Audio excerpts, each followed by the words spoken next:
amazing, you're amazing, you are powerful. If you can dream it, you can do it. Begin and make it happen. Gotta believe, believe in yourself. You gotta believe, yeah.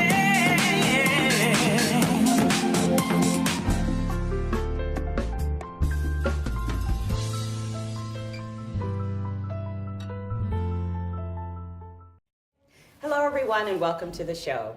My guest today is a leading expert in the mortgage financing industry. He's played tennis professionally and on the collegiate level, and now has a radio broadcasting station. Please welcome to the stage, Nelson. Thank you. That was nice. Yes, well, there was lots more that I could say. I could really go on about all that you've done in your 29 years in the mortgage industry, right? 29 years, nearly 3 decades. Yeah, that's... And it's a disconnected past. I mean, that's really the interesting thing that I find interesting is that what I'm engaged with has nothing to do with each other. That's what I thought. It was like, okay, mortgage and tennis. You even have your degree in English, right, from UCI. So we had a little English in there, and then now we have... Just what you want, a well-read tennis player working in finance, broadcasting a radio program. There you go. Tie those together. Put it on. Yeah, find the common denominator in that, right? Probably a little more challenging. And yet, I think with your show, you have actually done exactly that, wouldn't you say? I think so, and the show really has a platform that a foundation on performance, and so it breaks all those barriers, whether in business, in finance, in your personal life, in sports for that matter. You have to perform. Absolutely. And certain steps that you need to take to. So we talk about that. We talk about those storylines of incredible performances, and more importantly, those storylines of what it took to get to that place, that moment to perform. Absolutely, I think that absolutely is the common denominator in all of those areas. There is the aspect of performance. There is the aspect of needing to be in front of people and do your best, achieve your highest. Right. And so what are some of the things that you did to help you really achieve some of the highest things? Because you even ranked, had world title in tennis and so forth, right? World ranking. Yes. Yeah, I won't use the word world title because my world ranking was, you'd have to bend over and look way down to find it. It wasn't up there with the Federers, but it nonetheless, I did have my shot and my chance to go out and play professionally and play on tour. Was on tour for close to 5 years. Wow. Bottom line, just didn't win enough. Okay. But it gave foundation. And in the storyline, to your question, in terms of on performance, what do you do? Whatever I've done, it's always been with a very specific mission, vision, and goals. And not having just, I want to go do this, that glittering generality. It's always been a very specific North Star that I navigate to. Okay. And then having defined mission and very specific vision on how to get there along the way, and architecture of how to get there along the way. Absolutely, yeah. So whether that applies to the business community or to my personal life or towards the broadcast on radio, it all has the same centerpiece, the same process. I think that's really quite phenomenal because I think a lot of people who do have multiple levels and hats that they've worn throughout their lives might feel like they've been scattered or that it was kind of a shiny object. Oh, let me try this. Oh, let me try that. But you're saying for you it was really very intentional, and you really went at it with lots of structure and lots of, a plan in place. So there's always discovery along the way, those who would have thunks that get in the way, those moments where you don't plan for. Absolutely. But having the infrastructure in place to know how to act out when they come about. Not where they're going to be or when they're going to show themselves, but what happens, how you react out in that situation and being prepared for it. I think that's really, really great because it is about having kind of your own plan of action, if you will, with any endeavor that you're going to pick up, that you come at it with some clear things that you're going to do so that it can be its best and you can be your best in it. And you have a safety net. Really, I think that's what it comes down to. I mean, I look at it in your world in terms of as you're on stage, you would remember that there's of all the performances that you had. Yes. all of them going without any incident. Nothing ever went wrong. Nothing ever happened that you didn't plan for. It was always about how you perform when something Yes. was offset. No And so matter it's what. really that kind of coaching that we Beautiful. take, whether again it's to the consumer or Mm-hmm. to somebody that's trying to better themselves in their personal lives Yes. or better themselves in the boardroom. It has that same mindset of, all right, when something is unsettled or you're thrown off, what do you Yes. do? Yes, because it's not if, it is when, right? Because it will happen, and it is about being prepared for that.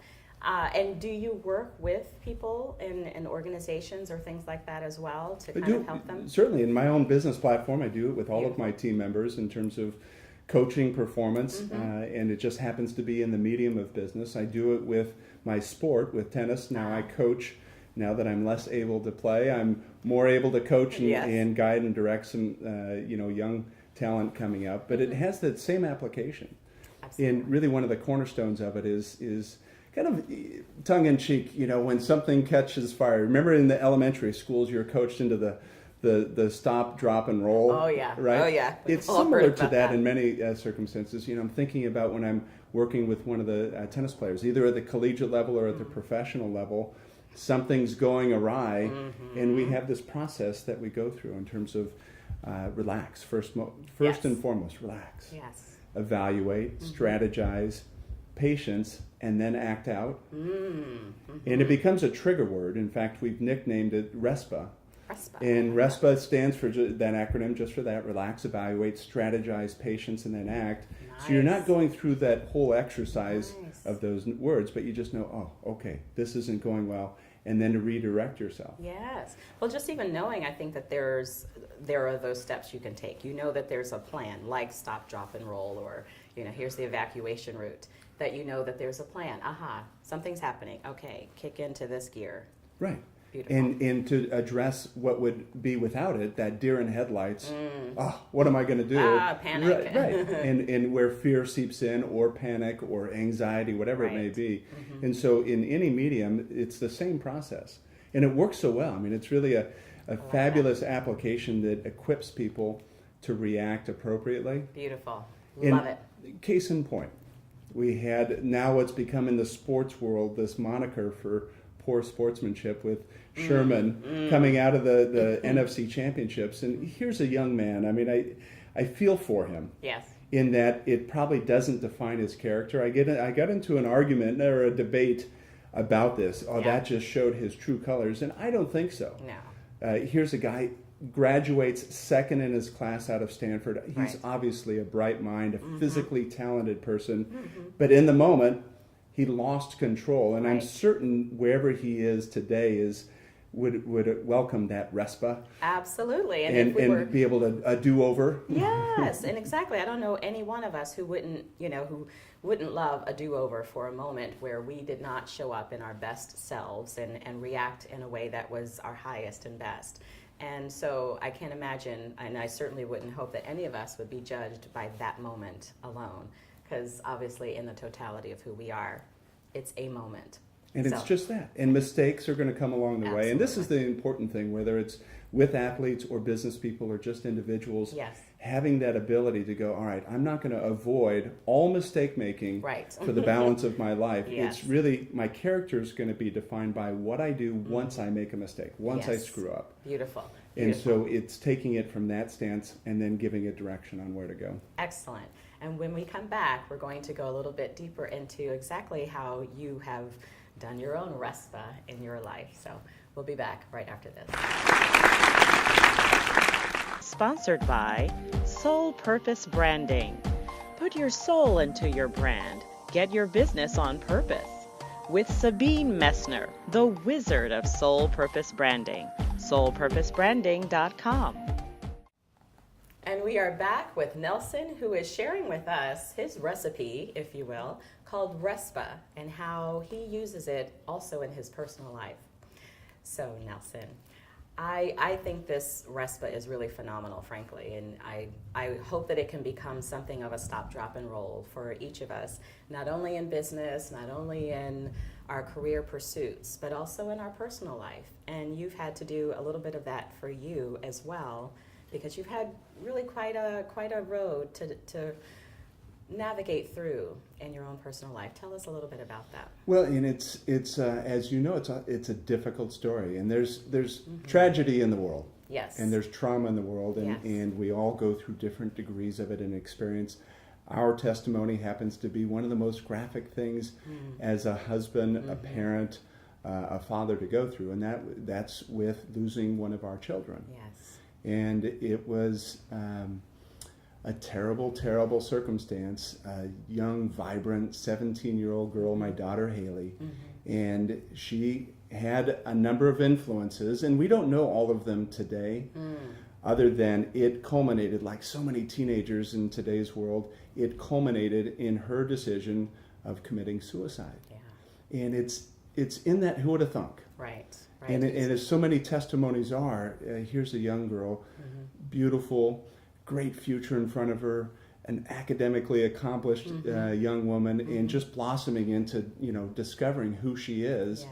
And with those kinds of ingredients, you wouldn't think, oh, she's at risk. Right. Don't see that coming. And yet, life unfolded that way. She had faced a sexual assault when she was a few months before her suicide, and that, I'm certain, was a huge contributor to hitting that, that tilt, that opt-out in her mindset, where that became a good idea. Right. And so we were faced with that. We didn't actually think we were going to lose her. When she had ingested a number of different medicines and that were in the house, and when we first found out, she was still awake and lucid, if you will. Drove her to the hospital. Okay. In the emergency room, they go through all of their process to address whatever she had ingested, and the coaching, the receiving side of it was, oh, she's going to pull through. It's now just a question of time. Okay. And in fact, went through that evening and left the hospital to go home, get showered, come back to the hospital. Right. And she, while I was gone, had actually sat up, had communicated with the nursing staff, the attending physician. So it was like, okay, we're on this road, and there's still going to be a road to recovery, but we're on the road to recovery. Right. And then she slipped back, and it became this chase of just her vitals crashing, bringing her back, her vitals crashing, and it's this the nightmare scene, as you can imagine, leading up to when the attending physician, the lead physician, came to us and said, "Mom, Dad, we need to talk." And it was that. We're at the finish line. We've exhausted everything that can be done medically, and we'll continue keeping her on life support as long as you want, but she's gone. Wow. And so it's that moment. You talk about, at the time, you're desensitized and numb to anything. It's those awful words that echo in every parent's mind that you don't want to hear of, okay, she's gone. Yeah. And what would you like us to do? And it's that awful moment that I wouldn't wish on anyone, friend or foe. No, yeah. But we've grown from it. We've survived it. My wife and I, as a testimony, and it's a powerful testimony, with the loss of an adolescent child, there's a 92% divorce rate. It implodes families. The event, the tragedy implodes families. Yeah. Now, still in our recovery, and maybe it'll be a lifetime commission of recovery, but my wife and I are together. My son is in a great spot. He's grown from that, has that incident as a foundation, a contributor to who he is. Yeah. But we're moving in a healthy direction. First of all, thank you for sharing your story and for sharing, it is such a tragedy, and it's true. I don't imagine any of us could imagine it unless we've gone through it. And I have a dear colleague who also had her father be in the same position, where they're on life support, but they're essentially gone. And then there are those decisions, how long do you wait, when, and all of that, and how difficult that can be, just that process. But then after, the decisions are made, and now in the recovery mode. And speaking to this, this RESPA, did you find, did that come out of that situation, or did you find that you were able to utilize some of those tools while in that? Yeah, it's all of the above. Okay. I mean, you go into this discovery mode, you're not Sure. prepared for this. Not at all. You Not don't at go all. through parenthood and children and raising children with this, oh, what am I going to do if? Right. And so Yeah. there really is this That's true. at the moment kind of decision making. And it's like many tragic situations, it floors you. Absolutely. And then over time you can take one knee Right. and then somehow, some way stand up. And then as I describe, because I get the question all the time, how do you do it? Right. And let alone, how do you become an encourager Right. in the most graphic example of discouragement and loss? And I think that I say tongue in cheek, when I get to 2 feet and I'm now standing up, I lean far enough forward that I have to take a step or fall. And I think that word picture resonates in my It mind is. in terms of, you take a small step at first, Right. you gain some momentum, and all right, it's not the prescription of what I wanted my life to be, but Right. it is, and so what do I do with it? I can Exactly. either be consumed by it and see other lives destroyed, Right. my own, my wife, my son, or I can say, no, let's grow from this experience with the end vision from the faith standpoint that I'll be with my daughter again. Exactly. That's my finish line. Beautiful. And I'll be with our Christ, who I handed my daughter to. So that encapsulates it. That's what gives me that mission and vision to Yes. press forward. But Yes. along the way, it's a rough, long journey. And there's many examples where you have to relax, evaluate, strategize, patience, and then act out the best you can.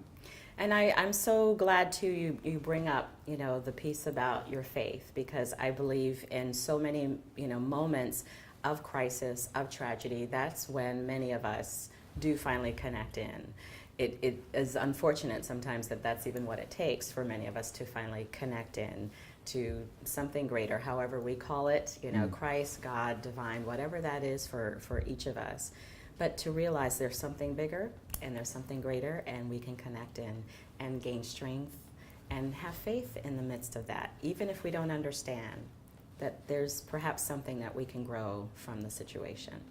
And so would you say that that's sort of a little bit in the evaluate or the strategize?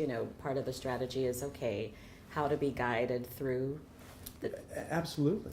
Because there's not answers. right.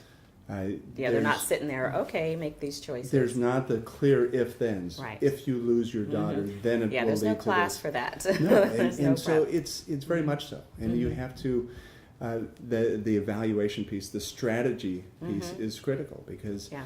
it's not, I've looked at it this way. I don't feel like I have an option to turn to my wife or turn to my son and say, oh, this is too much. Yeah, I'm checking I'm going to out. opt out. Yeah.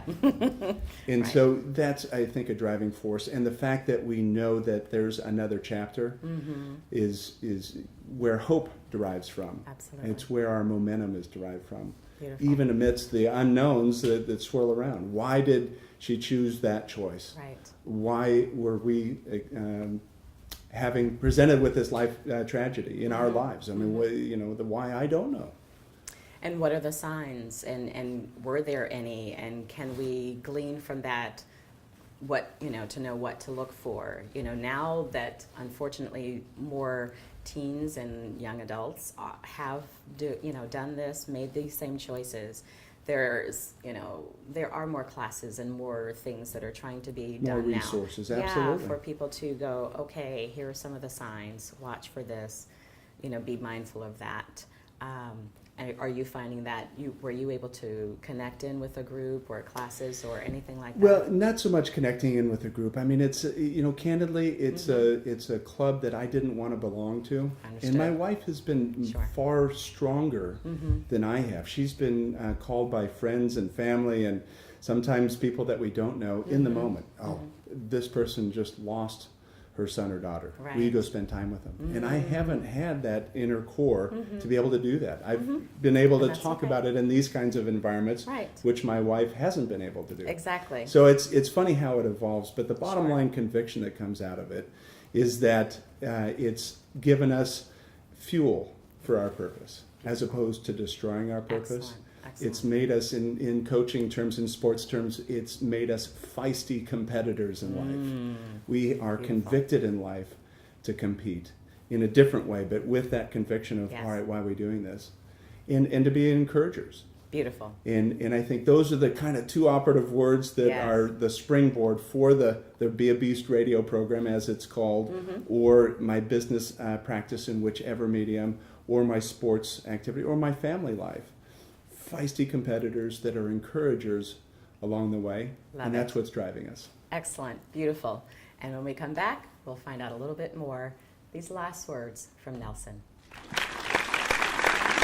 Sponsored by Soul Purpose Branding.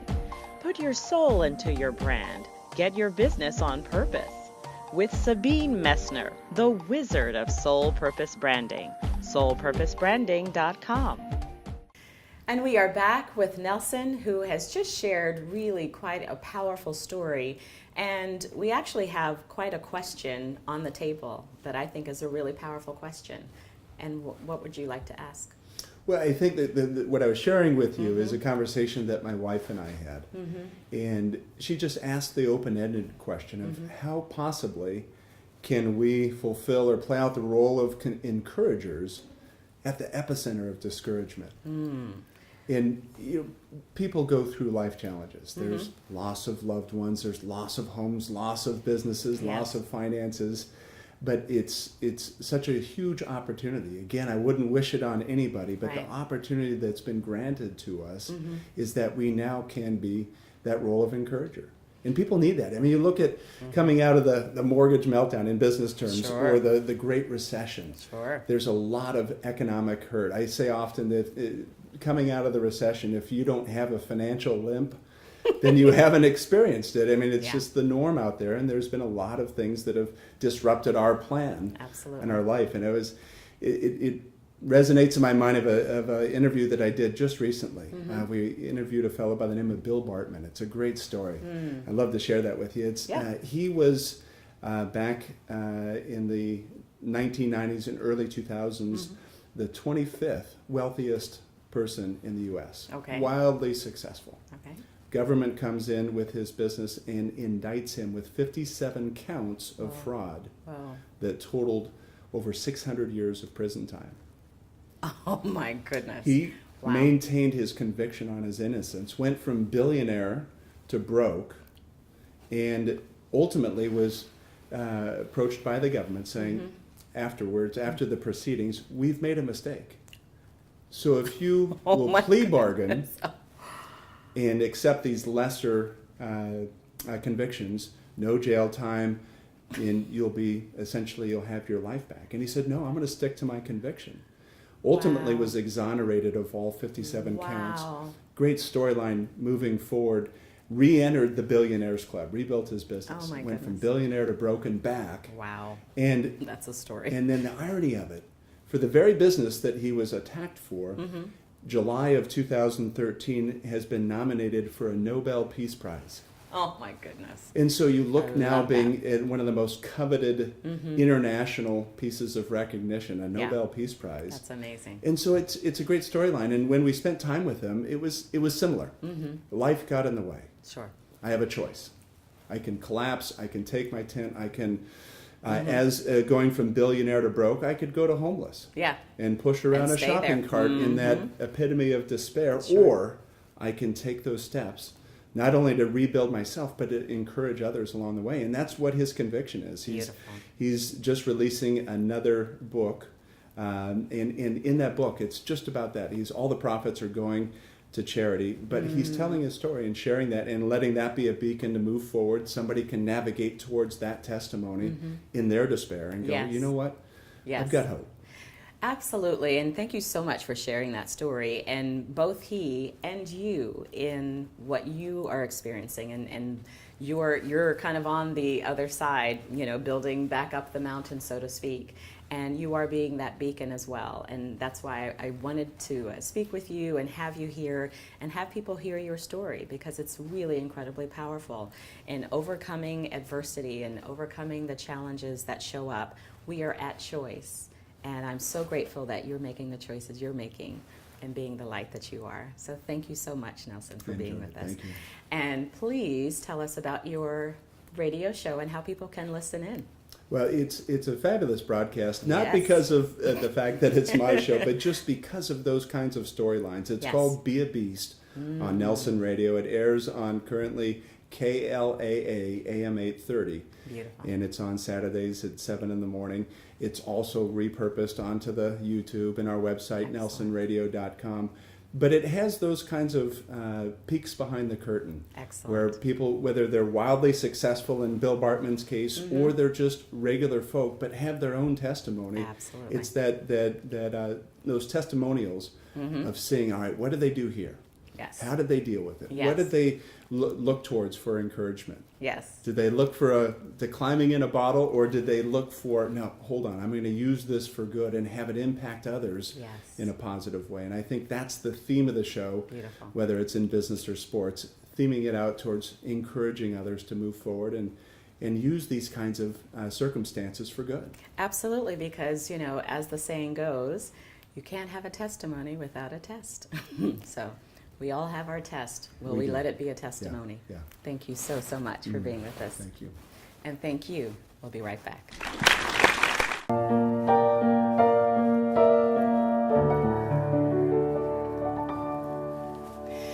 Hello, everyone, and thank you so much for being with us today on our show. I really hope that there was something shared that really helps you shine your biggest and brightest light.